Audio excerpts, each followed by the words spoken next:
Hey,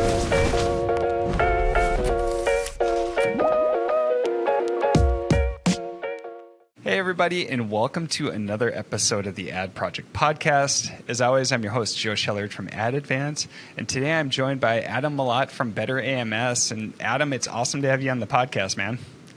Great to be here, Joe.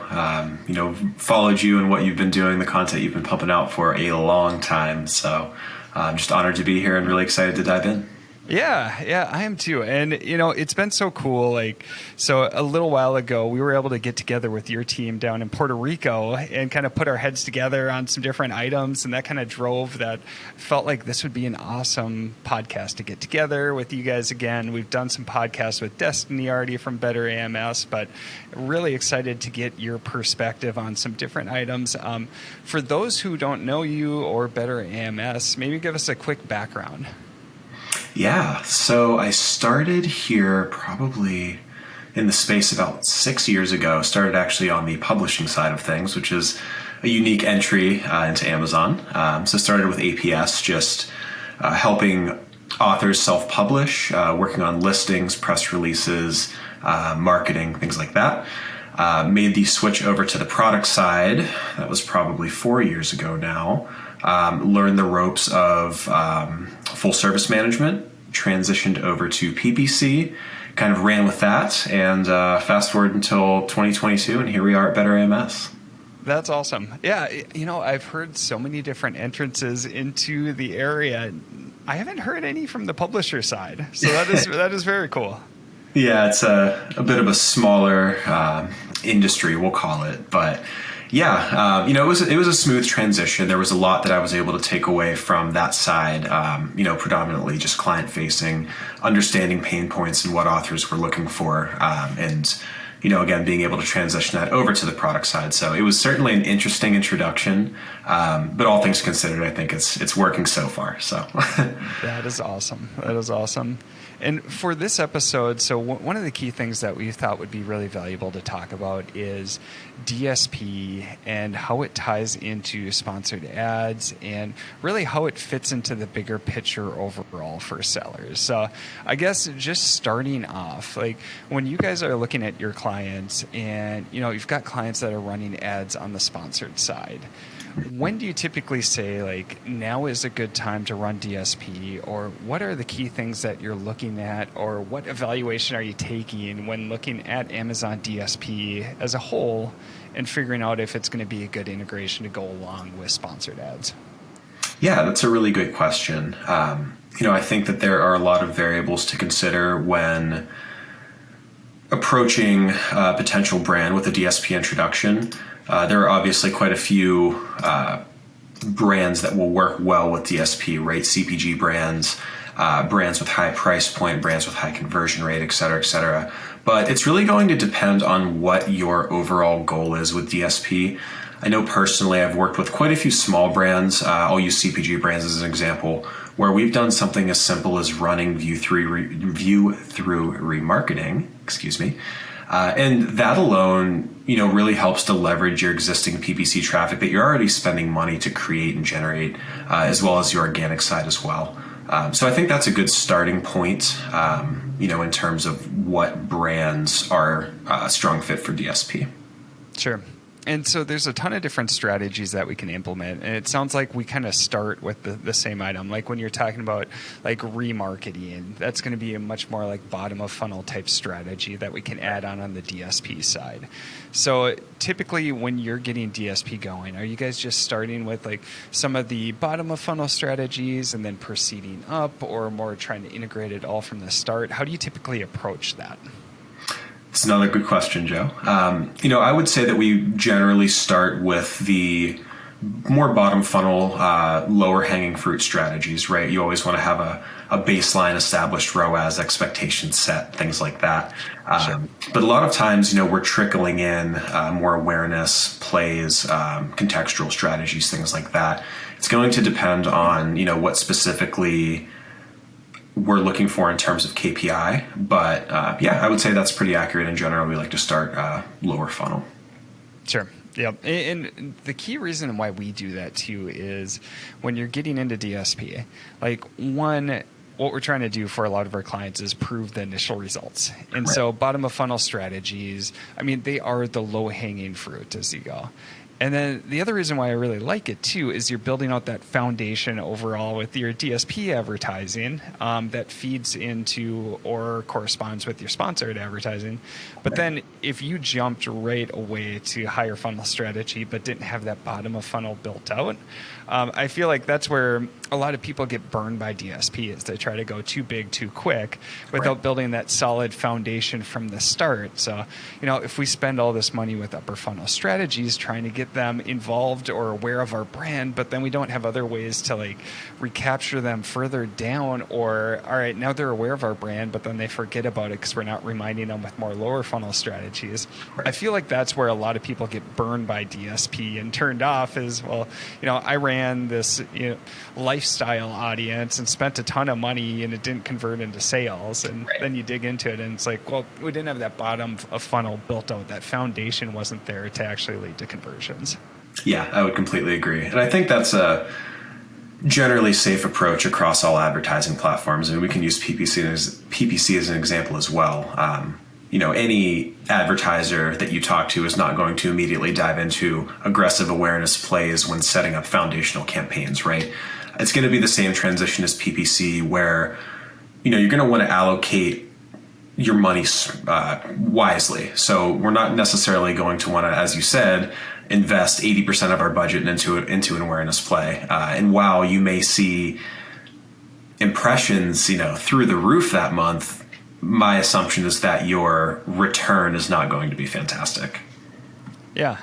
So how do you get started with DSP then? Let's take an example and have a client that's spending $20,000 a month on sponsored ads. Mm-hmm. Like, where do you start for DSP? What do you typically recommend for budget or min budget? Or how do you approach that and set those expectations from the start? Yeah, so my golden rule personally is we like to start with a $10K test budget. Now, that can be stretched out across a multitude of different strategies, but ultimately, again, I go back to the expectation setting. That's what's going to be most important when launching DSP, especially for a brand who's never utilized it before. So I think describing the value that DSP can bring is going to be very important. If we launch 100% of our budget towards remarketing, while you are going to be able to leverage that traffic, you may not feed your top line with that strategy. So really dialing in, what the brand is looking for before allocating your DSP budget towards XYZ strategies is going to be very important. Sure. Yeah, and we operate kind of on the same basis too. So when we're looking at clients, we don't have a set minimum, but at the same time, you definitely want to have enough data to be able to prove the results. Right. And there's a lot of testing that goes in from the start too. And so, we've got our set strategies that we have on the sponsored side. DSP, there's a lot more different ways that you can utilize the data and the audiences and everything else like that. And so some of the initial fun is getting in there and testing and seeing what's really going to work to be able to scale that as you go. But if you don't have enough budget from the start, you may never get there. And so I think it's a good rule of thumb that you've got for like the $10K amount, even if we don't necessarily have a min or you can stretch over multiple months. That dollar amount does give you, it gives you enough data to be able to really fine tune and then figure out what's working and make those next decisions as you go. Yep, I would absolutely agree, Joe. So when you're looking at this for your clients, I know when you first started, you were talking about some items like, all right, people that have higher price points or maybe repeat purchases.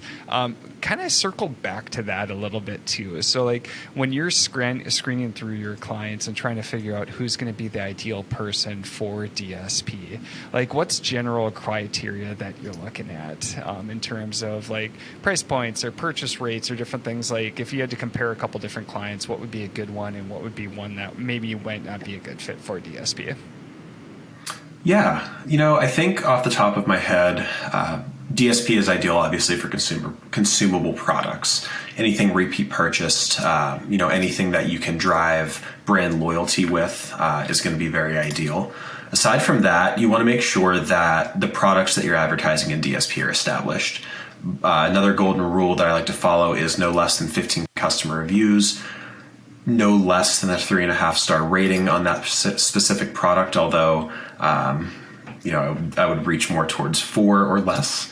High conversion rate is ideal, right? We can drive as much traffic as possible to the listing, but if a customer's not converting, you're ultimately wasting money. So just making sure that your conversion rate is high for that specific product.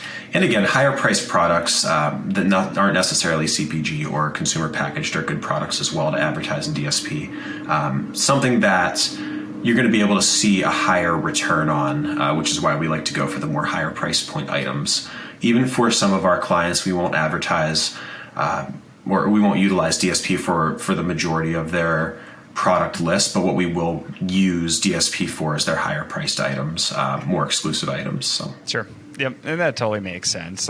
So if you're looking at DSP, and if it's a good fit for you, kind of using your criteria and building on that a bit from what we look at, exactly what you said, for higher price point items, it's going to have a longer buying cycle. And so right. DSP is awesome for just kind of introducing more people to your brand or keeping that conversation going while you're in that consideration phase. And then the consumable items or high repeat purchase rates. It's great because you can utilize repurchase targeting on DSP to remind people and keep them coming back so they're loyal customers. But the other key piece that you're hitting on is the lifetime value overall. And so, right. If we're just focused on a single sale coming in and it's a lower price point item that maybe doesn't have that high of a margin, it might not make as much sense to run DSP, and it probably doesn't make as much sense to run DSP versus somebody who comes in once they're introduced to our brand and buy that initial product.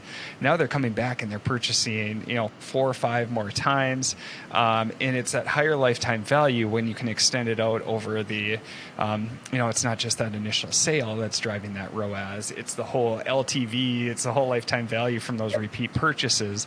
That's where it can really add up to make sense, and using DSP to continually build on that audience and those people who are new to brand.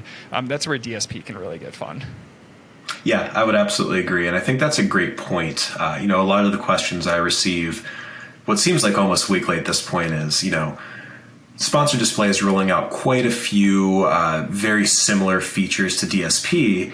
Why can't I just utilize Sponsored Display instead of DSP, instead of investing all of this money into DSP? Sure. And I think, getting precise in terms of strategy is going to be the biggest reason, right? So using using Sponsored Display as an example, we have the view through remarketing, which is huge for that specific platform. But the difference on the DSP side is that we can leverage those remarketing audiences even further with exclusion. You can go after purchasers who, potentially had purchased a year ago and maybe moved off the brand or forgot about it.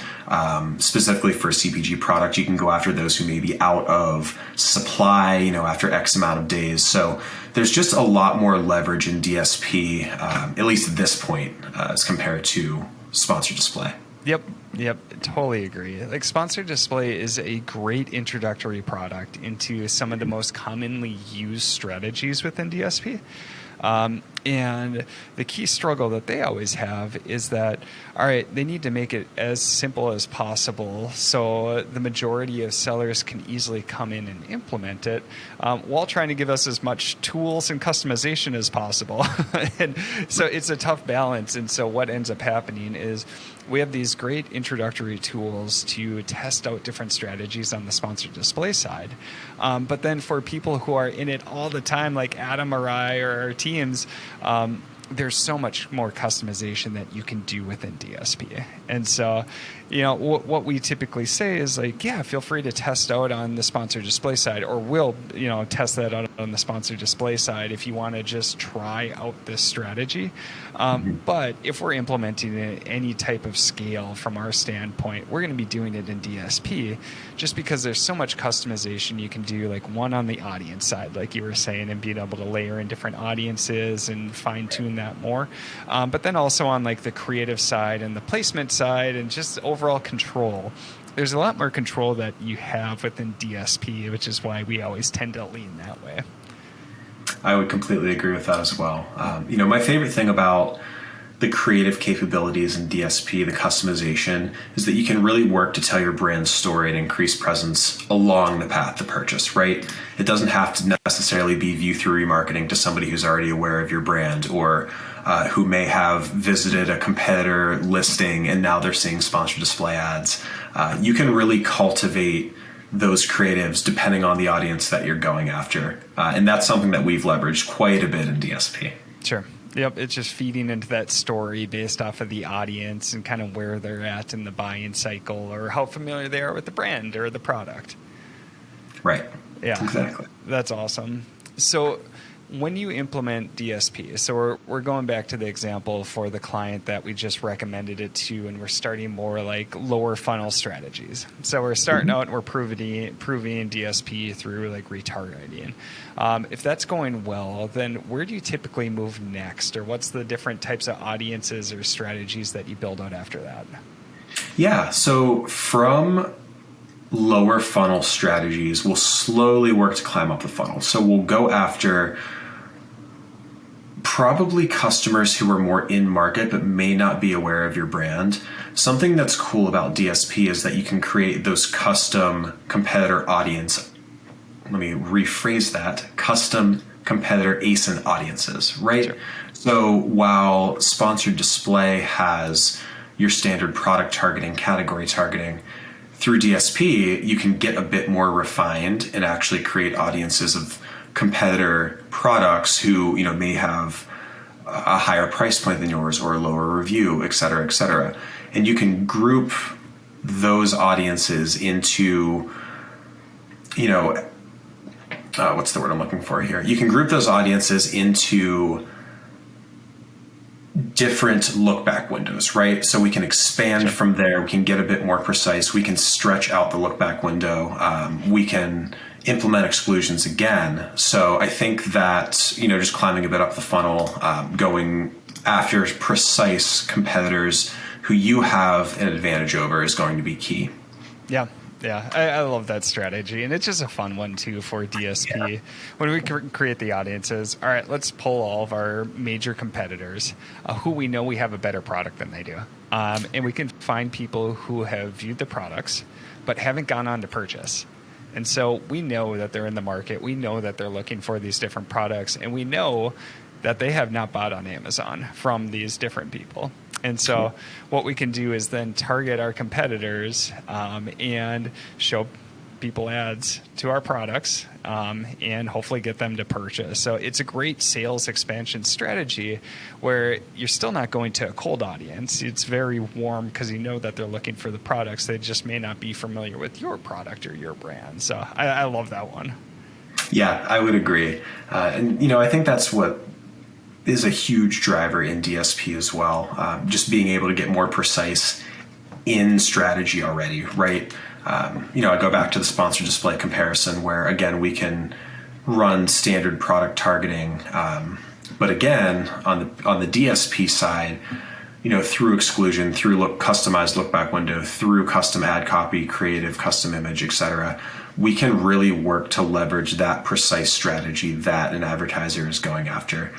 Which is very cool in my mind. I go back to the example of a customer who was purchased from a brand maybe a year ago and really enjoyed the product, potentially forgot or is just not top of mind anymore and has moved off of that product. That is a very powerful lever you can pull in DSP to remarket to those who are aware of your brand, but may not be, in this exact moment. That's just something that's few and far between compared to PPC. So, sure. Yep. Yeah. And that's what's so fun when you layer all this on top of your standard sponsored funnel structure, where things can really add up. And so when you're adding in DSP, how do you review different results? Or, some issues that can come into play is maybe my DSP ads start kind of cannibalizing the reported sales on my sponsored side, but may not be adding as much to overall sales. That's some questions that we always get is, all right, if I'm retargeting and somebody views my ads on DSP, it gets attributed as a sale, but they may have been coming back anyway. Right. How do you kind of segment the data between the two and make sure that, like, once you add in DSP, that it's really adding like true overall results and not just getting credit for some of the sales? Yeah. So the cool thing about DSP is that we can actually submit an entity ID directly in the advertiser settings. And what that does is it prevents double attribution, because obviously DSP is view through, right? So that's going to be a really important step when setting up DSP itself. I think that's ultimately what we go for right off the bat. Sure. Yeah.